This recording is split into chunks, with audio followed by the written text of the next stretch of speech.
Hello guys, ഇന്ന് നമ്മൾ രാവിലെ അല്ല രാത്രിയാണ് കേട്ടോ. രാത്രി നമുക്ക് ചപ്പാത്തിയുടെ കുറച്ച് ഓർഡർ ഉണ്ടായിരുന്നു. മുത്തശ്ശി തകൃതിയായിട്ട് ചപ്പാത്തി ഉണ്ടാക്കണ തിരക്കിലാണ്. അമ്മായിയോടെ പരത്തുന്നുണ്ട്, മുത്തശ്ശി ചപ്പാത്തി ചുടുന്നുണ്ട്, അമ്മ അവിടെ കുറുമക്കൂട്ടാൻ ഉണ്ടാക്കുന്നുണ്ടോ ഉണ്ടോ അല്ല ഉണ്ട്. സ്പീഡിൽ വർത്താനം പറയുമ്പോൾ തെറ്റിപ്പോണതാണ് കേട്ടോ. ഞാൻ നോർമലി ഇത്രയും സ്പീഡിലൊന്നും സംസാരിക്കാറില്ല. പെട്ടെന്ന് അത് പറഞ്ഞ് തീർക്കണ്ടേന്ന് ഓർത്തിട്ടാണ്. അമ്മ അത് അവിടെ തകൃതിയായിട്ട് അമ്മയുടെ പണിയും തുടങ്ങിയിട്ടുണ്ട്. നന്നായിട്ട് സവാള വഴറ്റിക്കൊണ്ടിരിക്കുകയാണ് കേട്ടോ. നിങ്ങൾ ഈ വീഡിയോ കാണുന്നവർ എത്ര പേര് നൈറ്റ് ചപ്പാത്തി കഴിക്കാറുണ്ടെന്നുള്ളത് കമൻറ്റ് ചെയ്യൂ കേട്ടോ. ഇവിടെ പൊതുവെ പലഹാരങ്ങളാണ് ഇഷ്ടം, അല്ലാണ്ട് ചോറ് ആരും രാത്രി കഴിക്കാറില്ല. ചപ്പാത്തിയും നല്ല ഇഷ്ടമാണ് കേട്ടോ. ചപ്പാത്തിയുടെ ഓർഡർ ഉണ്ട്, ചപ്പാത്തിയും കുറുമയും. ഇപ്പോൾ കുറുമയ്ക്ക് ദമ്മായി ഉണ്ട്, നല്ല നൈസായിട്ട് ഉള്ളി നോക്കി ഇങ്ങനെ മുറുക്കാൻ വയ്യ കേട്ടോ, അത്രയും നൈസായിരുന്നു. അപ്പം അത് വഴറ്റിയത് ഉരുളക്കിഴങ്ങ് വേവിച്ച് തോലൊക്കെ കളഞ്ഞുണ്ട്. പട്ടാണിയും ഇഞ്ചിയും പച്ചമുളകും അവിടെ കുക്കറിലുണ്ട്. ഇനി ഇതായതിനു ശേഷം എല്ലാം കൂടെ റെഡി ആക്കിയിട്ട് കാണിക്കാം കേട്ടോ. അപ്പോൾ മുത്തശ്ശി ചപ്പാത്തി ഉണ്ടാക്കേണ്ട, അമ്മായി ചപ്പാത്തി പരത്തുണ്ട്.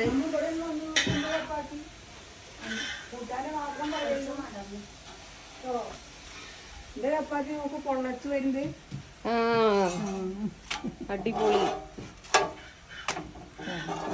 അങ്ങനെ അതാ കുടുംബയല്ല കുറുമ ഉണ്ടാക്കുന്ന പരിപാടിയിലേക്ക് കിടന്നു കേട്ടോ.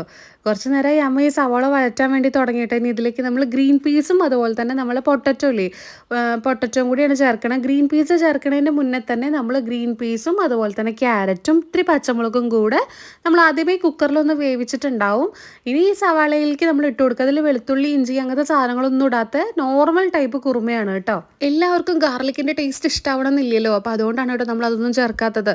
പിന്നെ ഇതാ മുത്തശ്ശിയും കഴിക്കണമല്ലോ.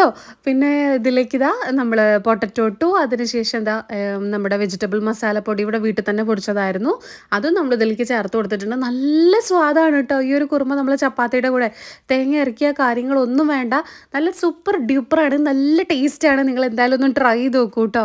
ഞാൻ കഴിഞ്ഞ ദിവസം ഫ്ലിപ്കാർട്ടിൽ നിന്ന് എനിക്ക് കല്ലുപ്പ് വീട്ടിലിട്ട് വെക്കാൻ വേണ്ടിയിട്ട് ഒരു ഭരണിയില്ലേ, നമ്മൾ നല്ല ട്രഡീഷണൽ ഭരണി ആവും ചെയ്യരുത്, എന്നാൽ പിന്നെ നല്ല മോഡേൺ ആയിട്ട് തോന്നണം, കാണുമ്പോൾ നല്ല ഭംഗിയായിരിക്കണം. ഈ ബ്ലൂ വൈറ്റ് കോമ്പിനേഷൻ എപ്പോഴും നല്ല ഭംഗിയില്ലേ കാണാൻ വേണ്ടിയിട്ട്. കല്ലുപ്പൊക്കെ ഇട്ട് വെക്കുമ്പോൾ അങ്ങനെ ഉപ്പിട്ട് വെക്കാൻ ഇതിലെങ്കിലും ഇട്ട് വെക്കാമെന്നല്ല, പക്ഷെ പണ്ടത്തെ എല്ലാവരും പറയാറില്ല, ഇപ്പം മുത്തശ്ശി കൂടെ പറയാറുണ്ട് ഭരണിയിൽ ഇട്ട് വെക്കാറാണ് പതിവ് എന്നുള്ളത്. അപ്പം അതിൻ്റെ ലിങ്ക് റൈറ്റ് സൈഡിൽ മേലെ ടാഗ് ചെയ്യാം.